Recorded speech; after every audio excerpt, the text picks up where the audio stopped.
ఓం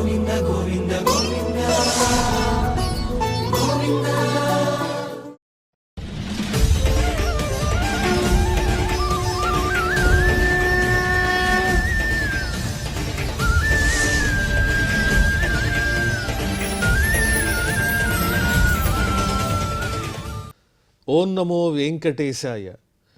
ఏడుకొండలవాడ వెంకటరమణ గోవింద గోవింద. శ్రీ శ్రీనివాస శ్రీ వెంకటేశ గోవింద గోవింద. కలియుగ ప్రత్యక్ష దైవం శ్రీనివాస పరబ్రహ్మ అనుగ్రహ విశేషంతో శ్రీమద్భాగవతంలో ఏకాదశ స్కంధంలోని విశేషాలు యథాశక్తి తెలుసుకుంటూ ఉన్నాం. నారాయణం నమస్కృత్య నరం చైవ నరోత్తమం దేవీం సరస్వతీం వ్యాసం తతో జయముదీరయేత్. సుఖయోగీంద్రుల వారు పరీక్షిన్ మహారాజునకు భగవల్లీలా విశేషాలను వర్ణించి చెబుతూ ఉన్నారు. శ్రీకృష్ణస్వామి ఉద్ధవునకు తత్వజ్ఞానాన్ని ఉపదేశిస్తూ ఉన్నారు. ఉద్ధవుడు తనలో ఉన్న సందేహాలను అడుగుతూ ఉన్నారు. అదంతా మన కోసమే. ఓ శ్రీకృష్ణ, నీ యందు ఎవరికైతే శ్రద్ధ ఉండదో అటువంటి వారు విషయాసక్తితో కూడినటువంటి వారై మళ్ళీ మళ్ళీ జన్మల్ని పొందుతూ ఉంటారు కర్మల వశం చేత. ఇదంతా ఏమిటో నాకు అర్థం కావటం లేదు. అల్పబుద్ధులైనటువంటి వాళ్ళు నీ గొప్పతనాన్ని తెలుసుకోలేరు కదా. నీ గురించి అలాగే మోక్షాన్ని సాధించే విధానాన్ని గురించి ఏ విధంగా తెలుసుకోవాలి అవన్నీ నాకు వివరించి చెప్పవలసింది. ఎందువల్లంటే ఎవరూ కూడా దారుణమైనటువంటి నీ మాయను అతిక్రమించి ఉండలేరు. కాబట్టి ఈ సంసారమునందు ఎందుకు మళ్ళీ మళ్ళీ ఈ జీవులంతా జన్మని దేహాంతరములను పొందుతూ ఉన్నారు? నీ మాయను ఏ విధంగా దాటగలుగుతారు? ఎందువల్ల వాళ్ళిలా నీ మాయ చేత వంచితులవుతున్నారు? ఈ విశేషాలన్నీ వర్ణించి చెప్పవలసింది అని ఉద్ధవుడు శ్రీకృష్ణ స్వామిని ప్రశ్నిస్తే అప్పుడు శ్రీకృష్ణ స్వామి ఈ విధంగా చెబుతున్నారు. శ్రీ భగవానువాచ మనఃకర్మమయం నృణాం ఇంద్రియై పంచభిర్యుతం లోకాల్లోకం ప్రయాత్యన్యః ఆత్మా తదనువర్తతే. మానవుల యొక్క మనస్సు అనేటువంటిది కర్మలకు స్థానభూతమైనది. ఆ మనస్సు ఎప్పుడూ విషయవాసనలతోనే నిండి ఉంటుంది. ఆ విషయవాసనలు ఎంత దారుణమైనటువంటే ఈ దేహాన్ని విడిచిపెట్టి జీవుడు మరో దేహాన్ని పొందినప్పటికీ కూడా ఈ మనస్సు అనుసరిస్తూనే ఉంటుంది. ఆ మనస్సుకి సంబంధించినటువంటి ఆ విషయవాసనలు జన్మాంతరాల్లో కూడా విడిచిపెట్టవు. అంత దారుణమైనవి కర్మవాసనలు. తదనుగుణంగానే వాళ్ళు ఆయా జన్మలని పొందుతూ ఉంటారు. మనస్సు అనుసరిస్తూ ఉంటుంది. అదేవిధంగా ఆత్మస్వరూపం కూడా ఆ జీవుని యందు నిండి ఉంటుంది. ధ్యాయత్ మనోను విషయాన్ దృష్టాన్ వా అనుశ్రుతానథ ఉద్యత్ సీదత్ కర్మతంత్రం స్మృతిస్తదనుశామ్యతి. ఈ మనస్సు అనేటువంటిది ఎప్పుడు కర్మలకు వశమై ఉంటుంది. ఆ మనస్సుని వాటి నుంచి నియంత్రించటం అనేది దుర్లభమైనటువంటి విషయము. ఏమని ఆలోచిస్తూ ఉంటుంది ఆ మనస్సు అంటే ఈ లోకంలో ఉండేటువంటి సుఖాల గురించి ఆలోచిస్తూ ఉంటుంది. అదేవిధంగా ఈ దేహాన్ని ధరించినటువంటి జీవుడు ఈ దేహములతో యజ్ఞయాగాదులు చేసి తద్వారా పొందేటువంటి స్వర్గ సుఖాలను గురించి కూడా ఈ మనస్సు తదేకంగా ఆలోచిస్తూ ఉంటుంది. ఇవి జన్మాంతరముల దాకా వ్యాపించి ఉంటాయి కాబట్టి వాటిల్లే తదేకంగా ధ్యానిస్తూ ఉంటుంది, అందులో లీనమవుతూ ఉంటుంది.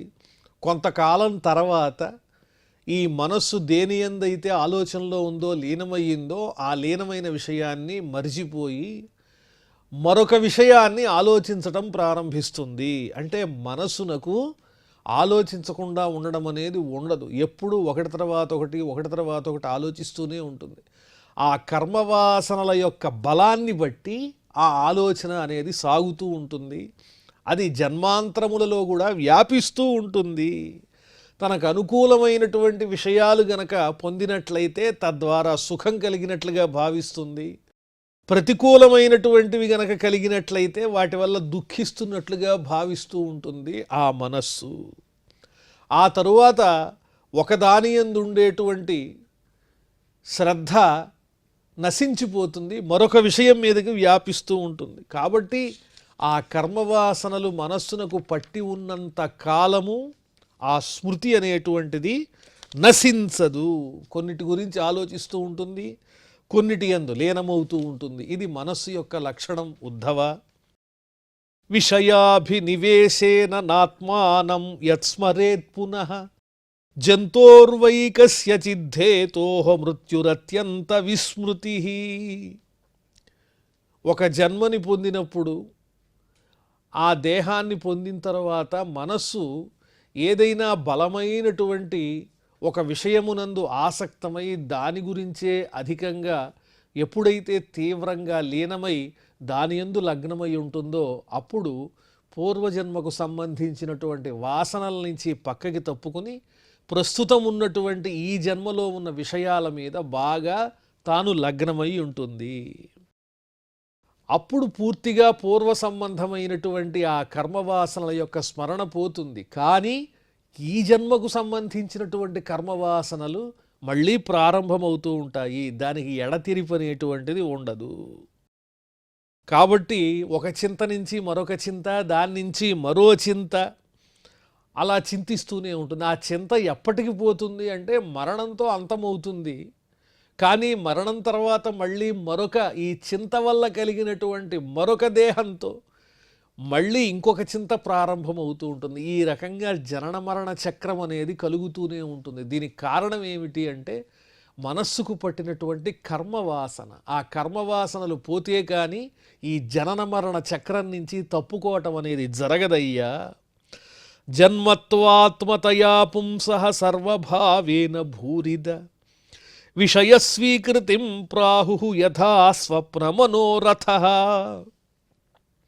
ఇంకా ఈ జీవుడు ఈ మనస్సు యొక్క ప్రభావం వల్ల, ఇంద్రియాల యొక్క ప్రభావం వల్ల, అంతఃకరణ ప్రభావం వల్ల ఈ జీవుడు ఏం ఆలోచిస్తూ ఉంటాడు అంటే ఈ దేహమే నాది, నేను నాది అనేటువంటి ఆలోచనలోనే పడి ఉంటాడు. ఈ దేహానికి ఆత్మకు ఉన్నటువంటి భేదాన్ని తెలుసుకోలేడు. నశించిపోయేటువంటి దేహానికి శాశ్వతమైన స్థిరమైన అంతటా వ్యాపించి ఉన్నటువంటి ఆత్మస్వరూపానికి ఉన్న భేదాన్ని ఎరుగక మరలా మరలా దేహాల్ని ధరిస్తూ ఉంటాడు. అదే జన్మహేతువు. ఈ జీవుడు అనేక దేహములను పొందడానికి కారణం ఏమిటి అంటే ఏ జన్మలోనైనా ఈ దేహం అనేది నేను కాదు, నేను పరమాత్మకి చెందినవాణ్ణి అన్న విషయాన్ని ఆలోచించటమే జన్మరాహిత్యానికి హేతు. ఆ ఆలోచన కలగకుండా ఈ దేహమే నాది అనే భావన ఉన్నంత వరకు ఈ జన్మలనేవి కలుగుతూనే ఉంటాయి. స్వప్నంలో కూడా నిద్రించినప్పుడు ఎన్నో స్వప్నాలు కలుగుతూ ఉంటాయి. ఆ స్వప్నాలు వచ్చినప్పుడు అందులో ఎన్నో అద్భుతమైన దృశ్యాలు కనిపిస్తూ ఉంటాయి. ఆ స్వప్నావస్థలో ఉన్నంత వరకు స్వప్నమే నిజమనుకుని అందులో ఉన్నటువంటి దేహమే నేను అనేటువంటి భ్రాంతి కలుగుతూ ఉంటుంది. ఆ స్వప్నం ఎలాంటిదో ఈ దేహాల్ని పొందడం కూడా అంతే. మేలుకున్న తర్వాత ఆ స్వప్నం అసత్యమవుతుంది. పరమాత్మ జ్ఞానం కలిగిన తర్వాత ఈ దేహాభిమానం అనేది నశించిపోతుంది. అంతవరకు ఈ జన్మల యొక్క చక్రం అనేది తప్పదు. కాబట్టి ఈ మనస్సు యొక్క ప్రభావంతో ఈ జీవుడు అనేక రకాలైనటువంటి భ్రమలకు లోనవుతూ ఉంటాడు. స్వప్నం మనోరథం చేత్తం ప్రాక్తనం నస్మరత్యసం తత్ర పూర్వమివాత్మానం అపూర్వం చానుపశ్యతి. ఈనాడు ఒక స్వప్నం కలిగింది. ఆ స్వప్నంలో కనిపించినటువంటి విషయములకు అనుగుణంగా వాటితో తాదాత్మ్యత చెంది అందులో ఉన్న విషయాలే నేను అనేటువంటి భావనతో గత స్వప్నానికి చెందినటువంటి విషయాలను ఎలాగైతే మర్చిపోతూ ఉంటారో, ఒక దేహాన్ని విడిచిపెట్టి ఈ జీవుడు మరో దేహాన్ని పొందిన తరువాత క్రమక్రమంగా ఈ పూర్వదేహ సంబంధమైనటువంటి ఆలోచనలు మరుపుకొస్తూ ఉంటాయి. స్వప్నంలో ఏ విధంగానైతే ఒక స్వప్నం తర్వాత మరొక స్వప్నం వచ్చినట్లయితే దాని బలం వల్ల పూర్వస్వప్నమునందలి విషయములు ఏ విధంగా అయితే మరిచిపోతూ ఉంటామో, అదేవిధంగా జీవుడు కూడా దేహములను ధరించిన తర్వాత ఒక దేహం పడిపోయి కర్మవాసన వల్ల మరో దేహాన్ని పొందిన తరువాత ఆ దేహాన్ని పొందినటువంటి స్థితిలో పూర్వదేహానికి సంబంధించినటువంటి విషయాలను మర్చిపోతూ ఉంటాడు. స్వప్నాలు మాటిమాటికి మారుతూ ఉంటాయి. అదేవిధంగా దేహాలు కూడా మాటిమాటికి మారుతూనే ఉంటాయి. నూతనమైనటువంటి దేహాలను జీవుడు స్వీకరిస్తూ ఉంటాడు. అప్పుడు కూడా నేను నేను అనేటువంటి భావనతో నిజమైనటువంటి తత్వాన్ని మరిచిపోతూ ఉంటాడు. ఈ విధంగా పూర్వదేహాన్ని మరిచిపోయి మరొక దేహాన్ని స్వీకరిస్తూ ఈ రకంగా జనన మరణ చక్రంలో సంచరిస్తూ ఉంటాడు. ఇంద్రియాయన సృష్ట్యేదం త్రైవిధ్యం భాతి వస్తుని బహిరంతర్భిదా హేతు జనో అసజ్జనకృతో యథా. ఈ దేహం ఎప్పుడైతే ఉత్పన్నమవుతుందో పుడుతుందో, ఈ దేహం అనేది కూడా ఇంద్రియాల మీదే ఆధారపడింది. దేహాన్ని నడిపించేవి కూడా ఇంద్రియాలు, మనస్సే కదా.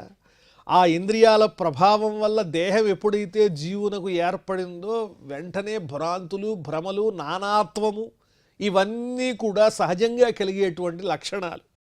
వాటిలో భాగంగానే ఈ శరీరము, అదేవిధంగా ఇంద్రియాలు, అంతఃకరణము ఇటువంటి భేదాలన్నీ కూడా కనిపిస్తూ ఉంటాయి. వాటికన్నా అతీతమైనటువంటి పరమాత్మ యొక్క స్వరూపం అనేటువంటిది అర్థం కాదు.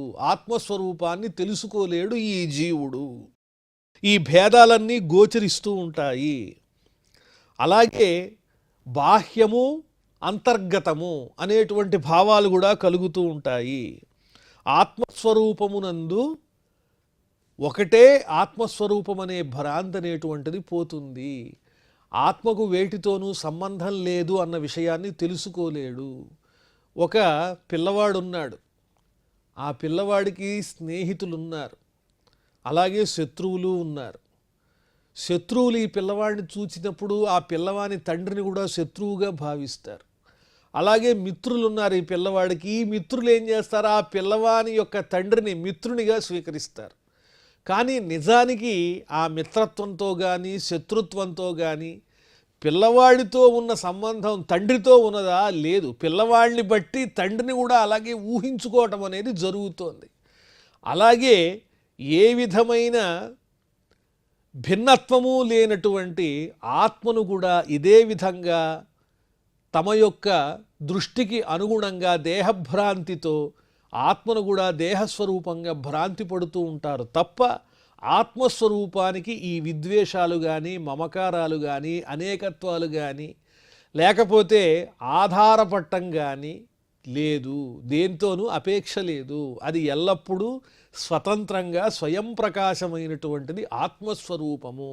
ఈ విషయాన్ని తెలుసుకోలేకపోవటం చేతనే ఈ జీవుడు దేహములను పొందుతూ కర్మవాసనలతో అనేకమైనటువంటి జన్మలు ధరిస్తున్నాడు. నిత్యదాహ్యంగ భూతాని భవంతి న భవంతి చ కాలేనా లక్ష్య వేగేన సూక్ష్మత్వాత్ తన్నదృశ్యతే. కాలం అనేది చాలా వేగంగా గడిచిపోతూ ఉంటుంది. ఆ కాలాన్ని ఎవరు గుర్తించరు. మన దేహంలో కూడా ఎన్నో మార్పులు వస్తూ ఉంటాయి. అవి అప్పుడప్పుడు జ్ఞాపకం వచ్చినప్పటికీ కూడా మనం వాటిని పట్టించుకోం. ఎంతోమంది మరణిస్తూ ఉంటారు, అలాగే పుడుతూ ఉంటారు. ఆ విషయాన్నంతా అప్పటికప్పుడు చూచి వదిలేయటమే తప్ప అవన్నీ మనం గుర్తుపెట్టుకుంటామా? కాల ప్రభావం చేతనే. ఆ కాలం ఎలాంటిది అంటే తెలియకుండా గబగబా ఆక్రమించేస్తూ ఉంటుంది. చాలా సూక్ష్మమైనటువంటిది. ఆ ప్రభావం అనేది తెలుసుకోవటం చాలా కష్టం. అంతే కదా. ఎవరన్నా దగ్గర వాళ్ళు మరణించినప్పుడు ఆ మరణాన్ని చూచి కాసేపు అయ్యో ఇది ఎవరికీ తప్పదు కదా అనే భావన కలుగుతుంది. ఆ కాసేపు కాలం గడిచిపోయిన తర్వాత మన వయస్సు మీద పడుతున్నా, శరీరంలో ఎన్ని మార్పులు వస్తున్నా కూడా మనమేదో శాశ్వతం అనే భావనతో ఇంకా ఆశ చావదు. కానీ అయ్యో ఎప్పటికైనా మనం అశాశ్వతమే, పోవలసిన వాళ్ళమే అనే జ్ఞానం కలుగుతుందా? ఆ జ్ఞానం కలిగేంత వరకు పరమాత్మ యొక్క తత్వం అనేది అవగతమవుతుందా? అదే దేహభ్రాంతి. యథార్చిషాం శ్రోతసాంచ ఫలానాం వా వనస్పతేః తథైవ సర్వభూతానాం వయోవస్థాదయః కృతాః. అగ్నిజ్వాలలు ఉంటాయి, అలాగే నదులున్నాయి, చెట్లున్నాయి. ఇవన్నీ కూడా కాలాన్ని అతిక్రమించలేనివే. అగ్నిలో కూడా ఒక జ్వాల పోయి మరొక జ్వాల వస్తుంది. ఆ విషయాన్ని మనం గుర్తించగలమా? అలాగే నదులుంటాయి, ఆ నదుల్లో పాత నీరు పోయి కొత్త నీరు వస్తూ ఉంటుంది, లేదా సూర్యుని యొక్క ప్రతాపం వల్ల నది ఎండిపోతూ ఉంటుంది, వర్షాకాలంలో ఇంకొంత నీరు వచ్చి చేరుతూ ఉంటుంది. అంటే నదిలో కూడా మార్పు కలుగుతుంది. అలాగే చెట్లు ఉంటాయి, ఆ చెట్లు కూడా ఒకసారి చక్కగా వికసించి కనిపిస్తూ ఉంటాయి, ఇంకోసారి శుష్కించిపోతూ ఉంటాయి. ఇదంతా దేనివల్ల కలుగుతోందంటే కాల ప్రభావం వల్ల. కానీ అది మనం గుర్తించలేము, అంతా ఒకటే అనుకుంటాం. అగ్నిలో కనిపించేటువంటి జ్వాలల యొక్క వైవిధ్యాన్ని, నీటిలో కలిగేటువంటి కొత్త నీటి ప్రవాహాన్ని, చెట్లల్లో ఉన్నటువంటి నూతనత్వము అలాగే శుష్కత్వం అనేటువంటి విషయాలు కానీ పరిశీలించి తెలుసుకునేటువంటి ఆలోచన కలగదు. దీని అంతటికీ ముఖ్య కారణం ఏమిటంటే కాలమే ప్రధానము. అలాగే సమస్తమైన ప్రాణులకు కూడా అనేక రకములైనటువంటి అవస్థలుంటాయి, పరిణామములనేవి కలుగుతూనే ఉంటాయి. మానవ జీవితంలోనే తీసుకుంటే ఎన్ని రకాలైనటువంటి మార్పులకి ఈ దేహం గురవుతుంది. ఆ దేహము ఆ మార్పులకి గురవుతున్నా కూడా ఆ మార్పులకు నిత్య సత్యమైన ఆత్మ చైతన్యానికి సంబంధం లేదన్న విషయాన్ని తెలుసుకుంటూనే కాల ప్రభావం వల్ల కలిగే ఈ మార్పుని గుర్తించగలిగినటువంటి వాళ్ళు పరమాత్మ యందు మనసుని స్థిరం చేసుకుంటారు. సోయం దీపోర్చిషాం యద్వత్ శ్రోతసాం తదిదం జలం సోయం పుమానితి నృణాం మృషాగీర్థీ మృషాయుషాం. అదే విషయం చెబుతున్నారు. కొత్త జ్వాలల విషయం కానీ కొత్త నీరు విషయం కానీ తెలియకపోవటం వల్ల దేహంలో వచ్చేటువంటి ఆ రెండింటిని ఎలా గుర్తించలేమో ఈ దేహంలో కలిగేటువంటి బాల్య కౌమారాది అవస్థలను కూడా గుర్తించలేకపోతూ ఉన్నాం. మా స్వస్య కర్మ బీజేన జాయతే సోప్యయం పుమాన్ మ్రియతే వామరో భ్రాంత్యా యథా అగ్నిర్దారు సంయుతః. మనం చేసుకునేటువంటి కర్మ వల్లనే ఈ దేహాల యొక్క పరంపర అనేది వచ్చి చేరుతూ ఉన్నది. కానీ ఇక్కడ అర్థం చేసుకోవలసింది ఏమిటంటే ఈ జీవుడు ఏ విధంగానైతే కర్మకి వశుడైపోయి దేహాంతరములను పొందుతున్నాడో అలాగే ఆత్మ కూడా అనేక రకాలైన దేహాలను పొందుతూ ఉంటుంది. అలాగే దానికి కూడా నశించటం అనేది ఉన్నది. ఈ ఆలోచన కలగడం అనేది తప్పు, అది దోషము. ఇంధనాన్ని దహించేటువంటి అగ్ని ఇంధనాన్ని దహించిన తర్వాత అది ఉపశమిస్తుంది. అంత మాత్రం చేత అగ్నిస్వరూపం లేదని కాదుగా. అగ్ని ఎప్పుడూ నిత్య సత్యమైనటువంటి స్వరూపమే. అది దహించేటువంటి ఇంధనం పూర్తయిపోయిన తర్వాత అది లేనట్లుగా భ్రాంతి కలుగుతుంది అంతే. కానీ నిప్పనేటువంటిది నిత్య సత్యమైనటువంటి ఒక చక్కటి పదార్థము. అలాగే ఆత్మ కూడా ఇంధనాన్ని దహించినటువంటి ఆ అగ్నిస్వరూపంలాగా ఎప్పుడూ వెలుగుతూనే ఉంటుంది. నిషేక గర్భ జన్మాని బాల్య కౌమార యౌవనం వయోమధ్యం జరా మృత్యు ఇత్యవస్థాస్తనోర్నవ. ఈ దేహానికి 9 రకాలైనటువంటి పరిణామములున్నాయి. అవి గుర్తించాలి. ముందు గర్భంలో ప్రవేశించటం, ఆ గర్భమునందు వృద్ధి చెందడం, తద్వారా తర్వాత జన్మని పొందటం, జన్మించిన తర్వాత బాల్యావస్థ, కౌమారము, ఆ తరువాత యవ్వనము, యవ్వనం తర్వాత మధ్య వయస్సు, తర్వాత వచ్చేటువంటి వార్ధక్యము, చిట్ట చివరిది మరణము. ఈ రకంగా ఈ దేహానికి 9 అవస్థలున్నాయి ఉద్ధవ. వీటిని అన్నిటినీ నిత్యము పరిశీలిస్తూనే ఉంటారా ఈ దేహదారులు? లేదు, మరుపుకి గురవుతూ ఉంటారు. దానికి కారణం ఏమిటంటే విషయాల పట్ల ఉన్నటువంటి అమితమైనటువంటి ఆసక్తి మాత్రమే. ఏతా మనోరథమయీ హ్యన్యస్యోచ్చావచాస్తనూ గుణసంగాదుపాదత్తే క్వచిత్ కశ్చిత్ జహాతి చ.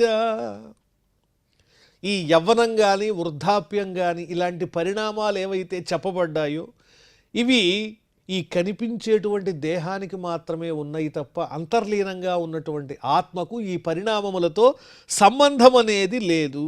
కానీ జీవుడు ఏం చేస్తూ ఉంటాడు అంటే సత్వాది ఈ గుణముల వల్ల, సత్వగుణము, రజోగుణము, తమోగుణము ఇత్యాది మాయాగుణాలు ఏవైతే ఉన్నాయో వాటి వల్ల ఆ జీవుడు కూడా తన సంబంధమైనటువంటి స్వస్వరూప జ్ఞానాన్ని తెలుసుకోలేక, నేను పరమాత్మకు చెందినవాణ్ణి అని తెలుసుకోలేక, వీటన్నీ కూడా నాకే కలుగుతున్నాయి అనేటువంటి భ్రాంతిలో ఉంటాడు.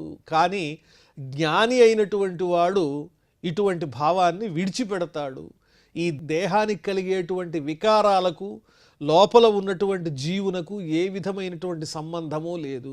ఇది కేవలము ఒక వస్త్రం లాంటిది. దేహము జీర్ణమైన తర్వాత అది విడిచిపెట్టి మరో కర్మవశం వల్ల వేరొక వస్త్రం అనేది వస్తుంది, మరొక దేహం అనేటువంటిది ప్రాప్తిస్తూ ఉంటుంది. ఎప్పుడైతే ఆ కర్మలకు సంబంధించినటువంటి ఆలోచనని విడిచిపెట్టి ఆ మనస్సు అనేది పరమాత్మ చెంత నిలబెడతామో, నెమ్మదిగా కర్మలన్నీ నశించి ముక్తి అనేది లభిస్తుంది. మళ్ళీ దేహాన్ని పొందేటువంటి అవసరం అనేది ఉండదు. ఆత్మనః పితృపుత్రాభ్యామనుమేయౌ భవాప్యయౌ నభవాప్యయ వస్తూనాం అభిజ్ఞోద్వయలక్షణః. తండ్రి మరణిస్తే కుమారుడు ఏమనుకుంటాడు? నేను కూడా మరణిస్తాను అని భావిస్తాడు. ఆ కొడుకు గనక పుట్టినట్లయితే తండ్రి ఏమనుకుంటాడు? నేను కూడా ఒకప్పుడు పుట్టాను అనుకుంటాడు. ఇవి దేహానికి చెందినటువంటి లక్షణాలే తప్ప నేను అని వాటిల్ని ఆత్మకు అనువర్తించాల్సినటువంటి అవసరం అనేది లేదు. ఆత్మకు ఈ పుట్టుకలతో కానీ, మరణంతో కానీ, పరిణామములతో కానీ ఏ విధమైనటువంటి సంసర్గము లేదు. నేను అనేటువంటి విషయాన్ని విడిచిపెట్టాలి. దేహం వేరు, ఆత్మస్వరూపం వేరు అనేటువంటి జ్ఞానం కలగాలి. తరోర్బీజ విపాకాభ్యాం యో విద్వాన్ జన్మ సంయమౌ తరోర్విలక్షణో ద్రష్ట ఏవం ద్రష్ట తనోః పృథక్. ఒక విత్తనాన్ని నాటి ఆ విత్తనం నుంచి చిన్న మొక్క వచ్చి అది పెద్ద వృక్షం అవుతుంది. ఆ విత్తనాన్ని నాటినటువంటి వ్యక్తి ఆ వృక్షాన్ని నాటాడు కాబట్టి ఆ వృక్షం ఎదగడానికి, తర్వాత ఆ వృక్షం పడిపోవటానికి ద్రష్ట మాత్రమే అవుతాడు. దాన్ని దర్శించేవాడు మాత్రమే అవుతాడు తప్ప ఆ వృక్షస్వరూపం తాను కాడు కదా. అలాగే ఆత్మ కూడా పుట్టి పెరిగి నశించిపోయేటువంటి ఈ దేహాదులన్నింటికీ ప్రత్యక్ష సాక్షిభూతినిగా నిలుస్తాడు తప్ప ఈ దేహంతో ఆత్మస్వరూపానికి ఏ విధమైనటువంటి సంబంధము లేదు అని చెబుతున్నారు.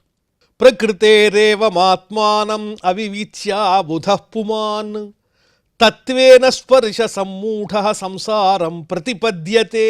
కాబట్టి తెలుసుకోవలసిన సారాంశం ఏమిటంటే ఉద్ధవ, ఈ శరీరము ఆత్మ ఈ రెండు ఒకటే అనేటువంటి భావనతో ఆలోచించేటువంటి వాడు విషయభోగాలకు లోనవుతాడు. అలా విషయభోగాలకు లోనవటం వల్లనే జనన మరణ చక్రంలో ఇరుక్కుపోతున్నాడు. ఆ భావాన్ని విడిచిపెట్టినటువంటి వాడు ముక్తుడవుతాడు. సత్వసంగా దృశీన్ దేవాన్ రజసాసుర మానుషాన్ తమసా భూతతిర్యక్త్వం భ్రామితో యాతి కర్మభిః. సత్వగుణం వల్ల అంటే శమదమాదులను అలవాటు చేసుకోవటం వల్ల ఋషి జన్మను పొందుతారు. అలాగే దేవతల యొక్క జన్మ లభిస్తుంది.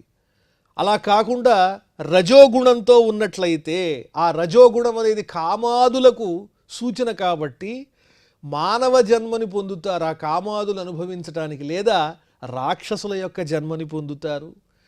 ఒకవేళ తమోగుణం గనక వృద్ధి చెందినట్లయితే తద్వారా తమోగుణం వల్ల కలిగే జన్మలు ఏమిటి అంటే పిశాచాది జన్మ, లేదా జ్ఞానహీనమైనటువంటి పశుపక్ష్యాదుల జన్మ కలుగుతుంది. ఈ సత్వరజస్తమో గుణములలో దేనిని ఆశ్రయిస్తే దాని వాసన వల్ల అటువంటి జన్మలనేవి లభిస్తాయి. సత్వం వల్ల దేవతలు, ఋషులు మొదలైన జన్మలు, రజస్సు వల్ల మానవులు, రాక్షసులు, తమస్సు వల్ల పిశాచాలు, పశుపక్ష్యాదులు ఇత్యాది జన్మలు వస్తాయి.